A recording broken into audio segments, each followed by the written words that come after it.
Detrás de cada acto de gobierno existe una intención, un proyecto, un modelo, una idea de país.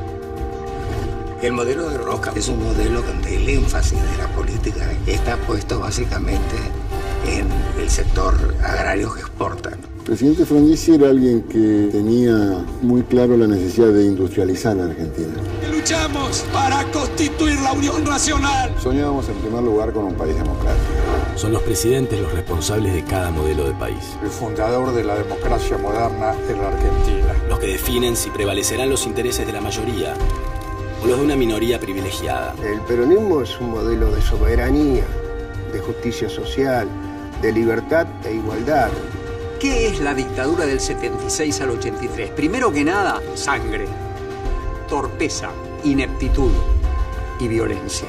El menemismo, el miedo social generado por la hiperinflación es el equivalente al miedo social de los tanques. En estos 8 capítulos analizaremos la gestión de distintos mandatarios argentinos. Un modelo que ha puesto el acento en la estabilidad, en el desarrollo. Veremos el modelo que cada presidente soñó para nuestro país. El resurgimiento del Estado, los límites a las corporaciones. Kirchner se hace cargo de una crisis terminal del Estado. Esto es Presidentes Argentinos y Modelos de Nación.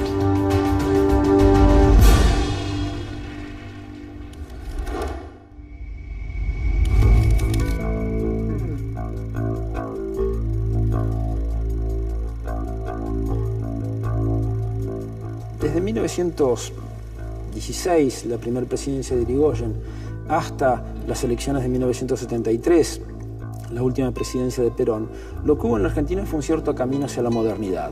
Dejábamos de ser un país exclusivamente agroexportador, la Argentina agraria, de esa idea de la generación del 80, que dejaba a las masas populares fuera del juego político. Ya a partir de 1945 la industria empieza a ser predominante en la Argentina con la aparición de nuevos actores, los obreros, los empresarios nacionales. Todo eso estaba cortado por golpes de Estado. El modelo de la dictadura militar no fue solo un modelo económico, sino que fue un modelo político, económico y social. A nivel de modelo económico es de ruptura del proceso de sustitución de importaciones, que comenzó en 1930 en forma forzada a partir de la crisis internacional, pero sí como política de Estado a partir del peronismo, que se extendió hasta 1975. Se intenta desmantelar este modelo creado por el peronismo y volver atrás a un modelo para pocos, elitista. En 1975 es uno de los puntos más altos de producción industrial en la Argentina. Los trabajadores ganaban más del 50% de la riqueza nacional a mediados del peronismo. Luego, en 1975, los trabajadores habían bajado el 45% y la remuneración del capital era del 55%, pero seguía siendo, sobre todo para los parámetros latinoamericanos, una sociedad extremadamente igualitaria. Y lo que viene a ser el golpe de 1976 en términos económicos es cambiar drásticamente ese modelo de desarrollo. Porque con el Perón, el Gran Frente Nacional se empieza a desintegrar. Se empezó a hablar de vacío de poder, y aparecieron varios grupos conspirativos, uno de los cuales estaba Martínez Dios, y todos ellos fueron los que dieron lugar a que se creara una situación de inestabilidad, donde los sectores medios, de donde habían salido los chicos que habían ido a la guerrilla o habían participado en los estallidos populares del 69, del 70, del 71, vieron como un momento de ordenamiento, un momento donde los militares iban a poner orden, ¿no? La violencia creciente que vive el país, alimentada por acciones de terrorismo de Estado llevadas a cabo por las Fuerzas Armadas y el grupo parapolicial AAA, más la actuación de organizaciones guerrilleras como Montoneros y el ERP, sirven de gran pretexto para el golpe cívico-militar inminente. El 24 de marzo de 1976, una junta militar formada por representantes del Ejército, la Marina y la Aviación, Jorge Rafael Videla, Emilio Macera y Ramón Agosti respectivamente, depone a Isabel Perón, presidenta del país desde la muerte de Juan Domingo Perón, y asume el poder. A partir de esa fecha se despliega un aparato represivo que siembra el terror y la muerte en todos los rincones del país, cuyo fin último es cambiar de raíz el modelo económico y social que instala el primer gobierno de Perón en la década del 40. y que con avances y retrocesos se mantuvo durante 30 años. Comunicado número 1 de la Junta Militar. Se comunica a la población que a partir de la fecha el país se encuentra bajo el control operacional de la Junta Militar. Yo, teniente general Jorge Rafael Rivera, juro por Dios nuestro Señor y ante estos santos evangelios, desempeñar con lealtad y patriotismo el cargo de presidente de la Nación Argentina. El progreso social existente en la Argentina a partir del primer peronismo tenía un sustento muy fuerte en el Estado benefactor, digamos, por un lado, y en la capacidad resistente y de lucha de sus sectores populares y sindicales. La dictadura atacó los dos, porque la dictadura no terminó de desvertebrar toda la estructura económico-social de la Argentina por temores a reacciones populares. Por eso era tan consustancial a la dictadura el plan sistemático. Había que cambiar la estructura de la sociedad. La posibilidad de romper un modelo de sustitución de importaciones, de inclusión social y desarrollo de la clase trabajadora era con la violencia, desaparición de personas, represión, intervención de los sindicatos y asesinato de los representantes de base. Eso es un factor esencial, porque si no es muy difícil entender cómo se puede implementar una política económica, y esto es uno de los factores principales, de desestructuración productiva. La vieja oligarquía terrateniente ya había pasado a ser minoritaria, pero surge una nueva clase rentista compuesta por o muy grandes empresarios o por socios locales del sector financiero internacional, y eso urde la trama que estuvo a cargo de civiles que llevaron a cabo toda una política económica que era desandar el camino, volver a lo que era esa visión idílica que tenían de la generación del 80, simplemente reemplazando el campo por las finanzas. Se abre, señores, un nuevo capítulo en la historia económica argentina. Hemos dado vuelta una hoja del intervencionismo estatizante y agobiante de la actividad económica para dar paso a la liberación de las fuerzas productivas. Tantas décadas de avance de las clases populares llevó a un resentimiento y necesidad de revancha clasista por parte de los sectores más conservadores y oligárquicos. Por eso, quien es el primer ministro de Economía es José Alfredo Martínez de Oz, vinculado con la oligarquía ganadera y vinculado con los sectores económicos más concentrados. Hay en la Argentina una oligarquía diversificada que tiene su origen en la vieja oligarquía agropecuaria, pero que justamente se ha diversificado hacia la industria, hacia las finanzas, actividades de servicios, y que es el núcleo central del poder económico en la Argentina. La vieja oligarquía tradicionalmente fue pro-británica. Sin embargo, ese sector ha comprendido que Inglaterra está en decadencia y que Estados Unidos ha pasado al frente como gendarme del capitalismo mundial. Ese sector es el de los Chicago Boys, que son los hombres que están alrededor de Martínez de Oz. Chicago Boys se les dijo a personas que hicieron posgrados o hicieron grado y posgrado en la Universidad de Chicago, propugnaban más esa vieja idea de que el mercado se autorregula solo y que el Estado está ahí solo para distorsionar precios, modos de producir, que por último cada cual debe estar libre para elegir. Los Chicago Boys tienen una referencia que es Milton Friedman, dentro de lo que es la corriente neoliberal, monetarista. El monetarismo es una corriente de pensamiento económico que viene a dar respuesta desde los sectores de derecha y los sectores conservadores a lo que es el keynesianismo.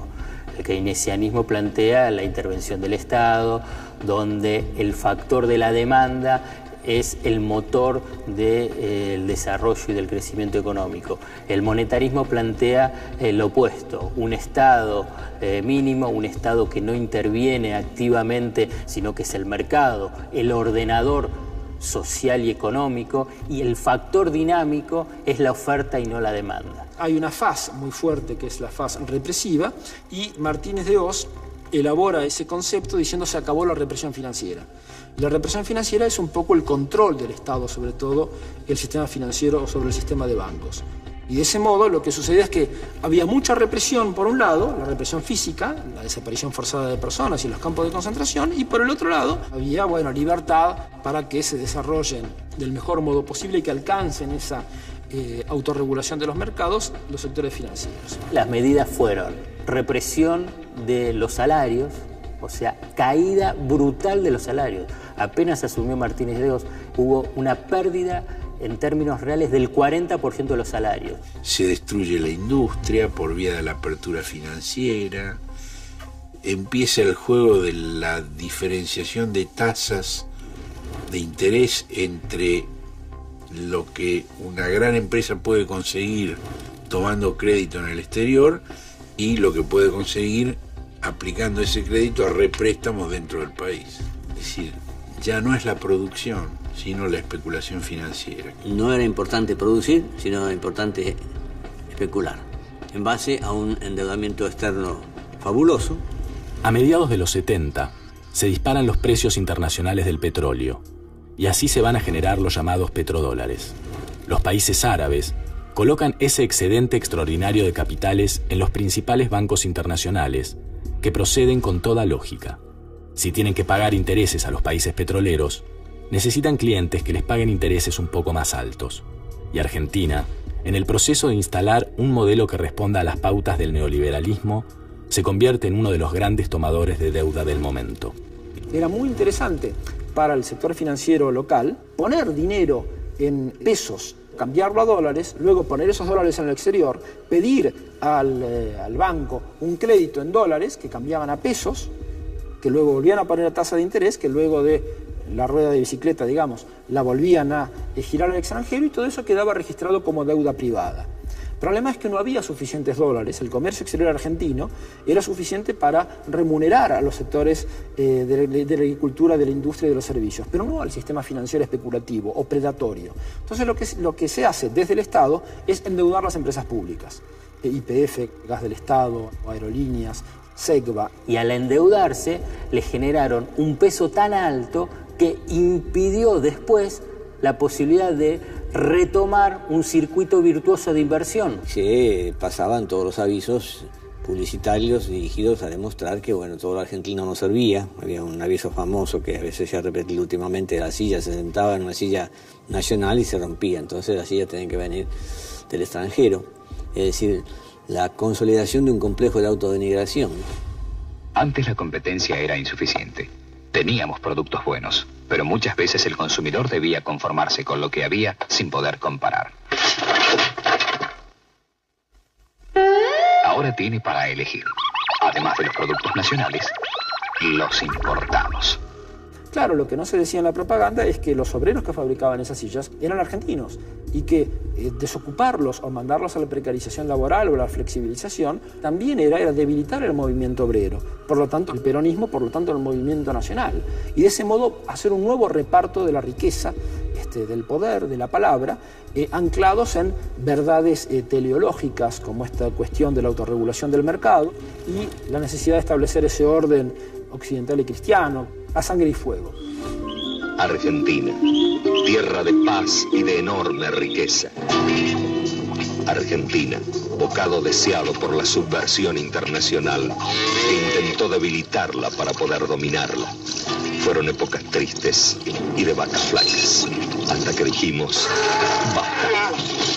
Hubo una represión terrible, sanguinaria, desde vuelos de la muerte a robos de bebés, desde gente desaparecida, que ellos decían que desaparecido porque no está, la única explicación que daban, torturados, toda esa represión en base a agendas, todo un verdadero desastre. El modelo rentístico financiero del proceso de reorganización nacional se erige necesariamente sobre la sangre, el horror y la destrucción de la matriz productiva del país. Y la noción de que lo extranjero es naturalmente superior a lo nacional permeará la conciencia de los argentinos en los años por venir.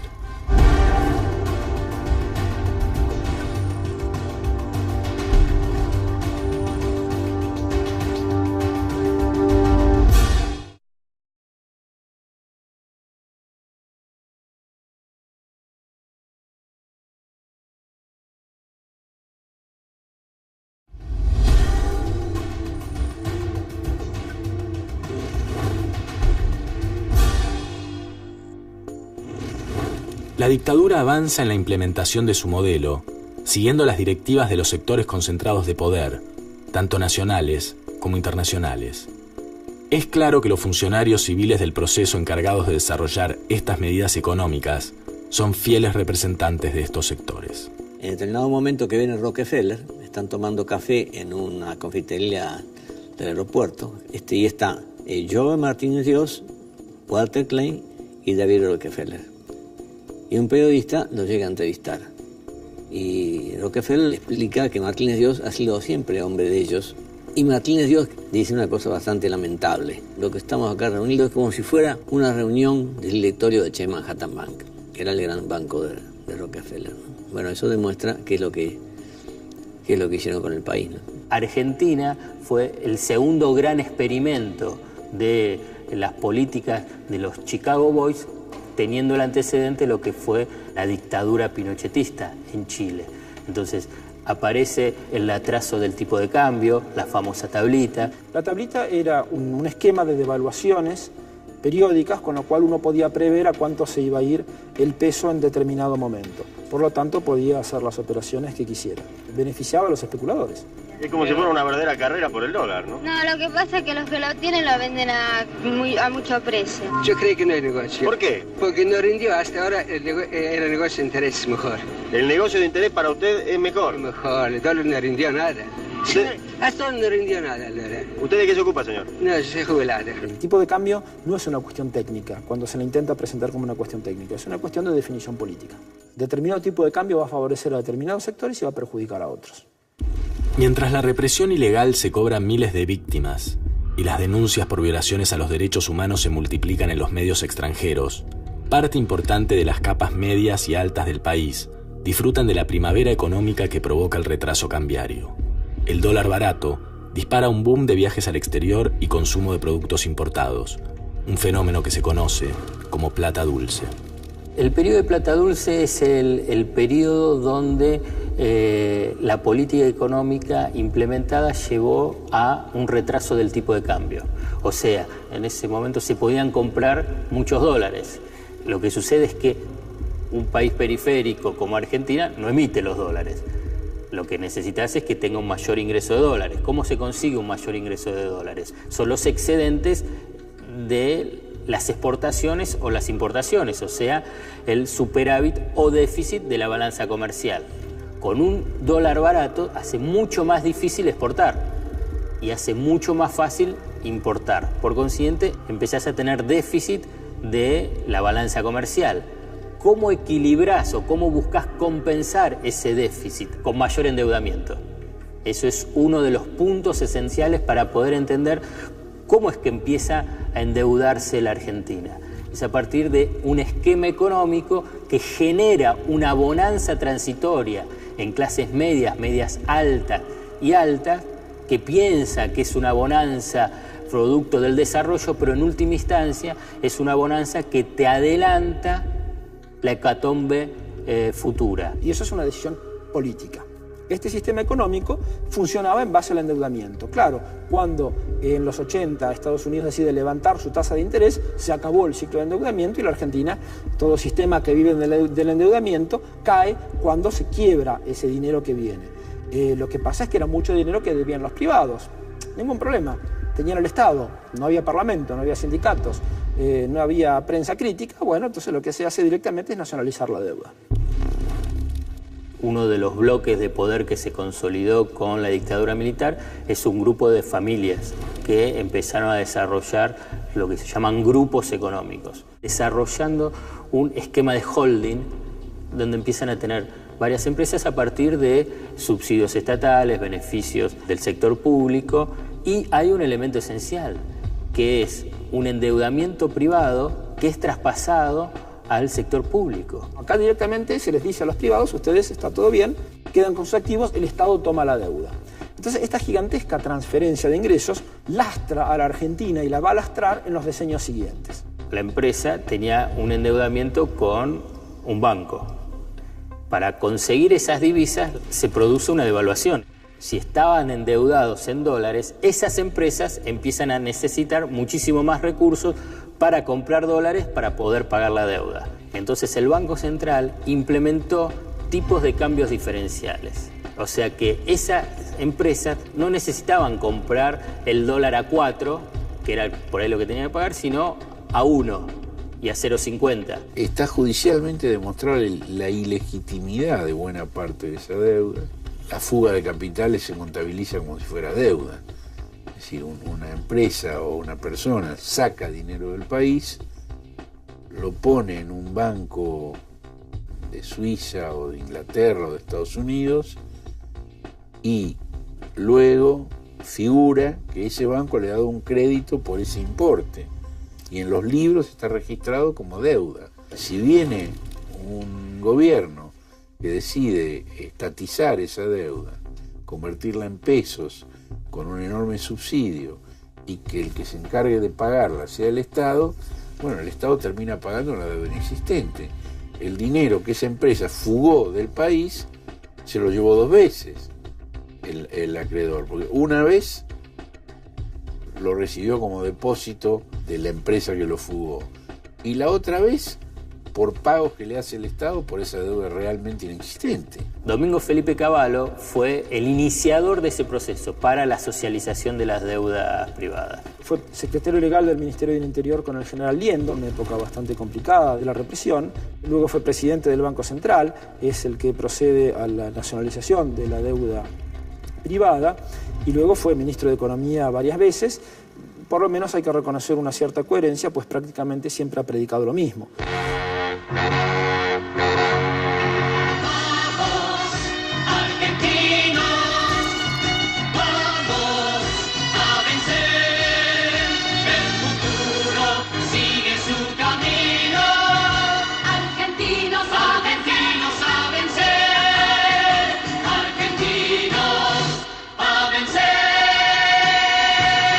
Muy bien esto, que la verdad que el ejército ha cumplido con lo de ellos, está bueno. ¡Viva la patria! Es un día glorioso para nosotros. ¡Viva la Argentina! Sobre lo que está ocurriendo me parece perfecto, pero no sé las consecuencias que va a tener esto.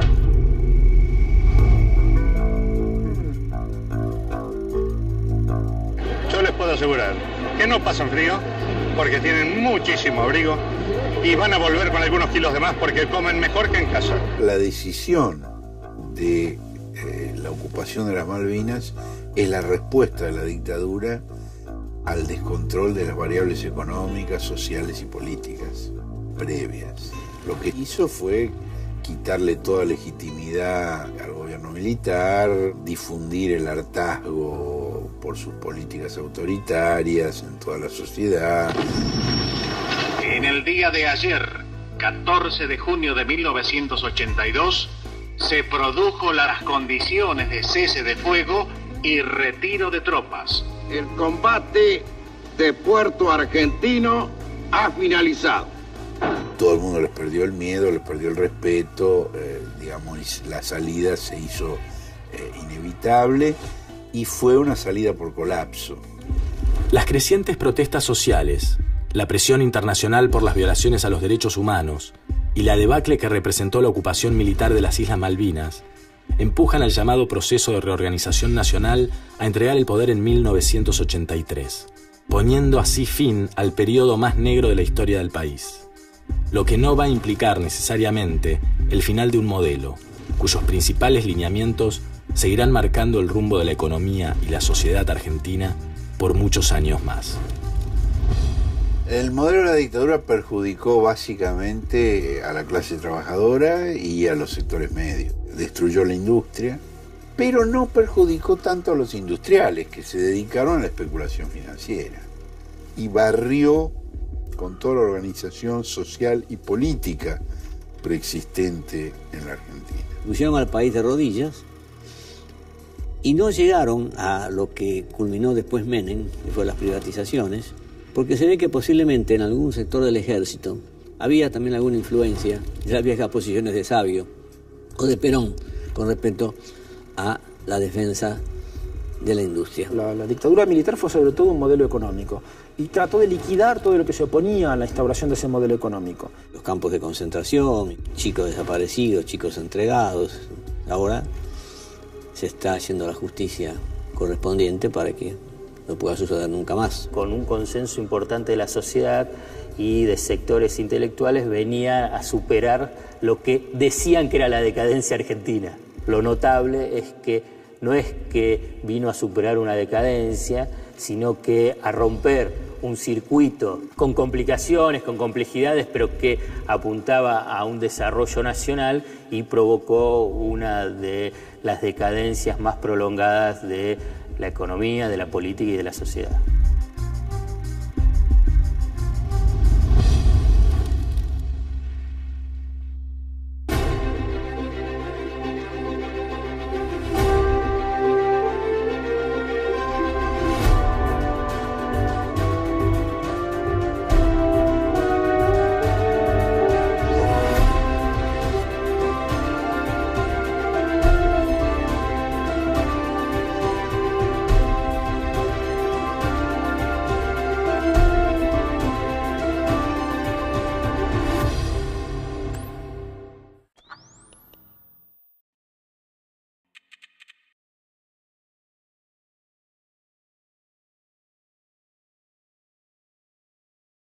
Donde habían salido los chicos que habían ido a la guerrilla o habían participado en los estallidos populares del 69, del 70, del 71, vieron como un momento de ordenamiento, un momento donde los militares iban a poner orden, ¿no? La violencia creciente que vive el país, alimentada por acciones de terrorismo de Estado llevadas a cabo por las Fuerzas Armadas y el grupo parapolicial AAA, más la actuación de organizaciones guerrilleras como Montoneros y el ERP, sirven de gran pretexto para el golpe cívico-militar inminente. El 24 de marzo de 1976, una junta militar formada por representantes del Ejército, la Marina y la Aviación, Jorge Rafael Videla, Emilio Macera y Ramón Agosti respectivamente, depone a Isabel Perón, presidenta del país desde la muerte de Juan Domingo Perón, y asume el poder.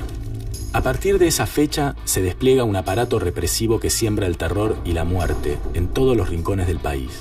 La primera presidencia de Irigoyen hasta las elecciones de 1973, la última presidencia de Perón, lo que hubo en la Argentina fue un cierto camino hacia la modernidad. Dejábamos de ser un país exclusivamente agroexportador, la Argentina agraria, de esa idea de la generación del 80, que dejaba a las masas populares fuera del juego político. Ya a partir de 1945 la industria empieza a ser predominante en la Argentina con la aparición de nuevos actores, los obreros, los empresarios nacionales. Todo eso estaba cortado por golpes de Estado. El modelo de la dictadura militar no fue solo un modelo económico, sino que fue un modelo político, económico y social.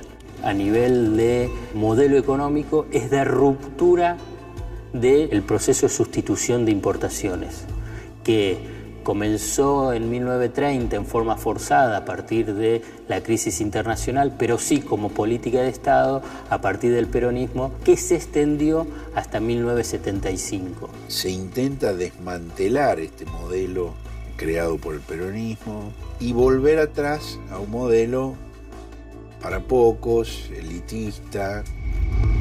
En 1975 es uno de los puntos más altos de producción industrial en la Argentina. Los trabajadores ganaban más del 50% de la riqueza nacional a mediados del peronismo. Luego, en 1975, los trabajadores habían bajado el 45% y la remuneración del capital era del 55%, pero seguía siendo, sobre todo para los parámetros latinoamericanos, una sociedad extremadamente igualitaria. Y lo que viene a ser el golpe de 1976 en términos económicos es cambiar drásticamente ese modelo de desarrollo. Porque en Perón, el Gran Frente Nacional se empieza a desintegrar. Se empezó a hablar de vacío de poder, y aparecieron varios grupos conspirativos, uno de los cuales estaba Martínez Dios, y todos ellos fueron los que dieron lugar a que se creara una situación de inestabilidad, donde los sectores medios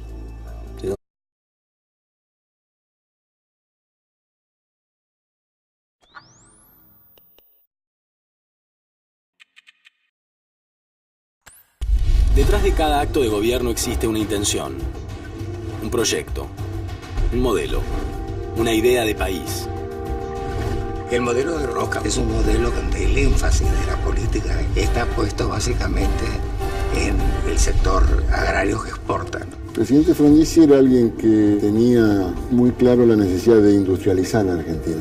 Luchamos para constituir la Unión Nacional. Soñábamos en primer lugar con un país democrático. Son los presidentes los responsables de cada modelo de país. El fundador de la democracia moderna en la Argentina. Los que definen si prevalecerán los intereses de la mayoría o los de una minoría privilegiada. El peronismo es un modelo de soberanía, de justicia social, de libertad e igualdad. ¿Qué es la dictadura del 76 al 83? Primero que nada, sangre, torpeza, ineptitud y violencia. El menemismo, el miedo social generado por la hiperinflación es el equivalente al miedo social de los tanques. En estos 8 capítulos analizaremos la gestión de distintos mandatarios argentinos. Un modelo que ha puesto el acento en la estabilidad, en el desarrollo. Veremos el modelo que cada presidente soñó para nuestro país. El resurgimiento del Estado, los límites a las corporaciones. Kirchner se hace cargo de una crisis terminal del Estado. Esto es Presidentes Argentinos y Modelos de Nación.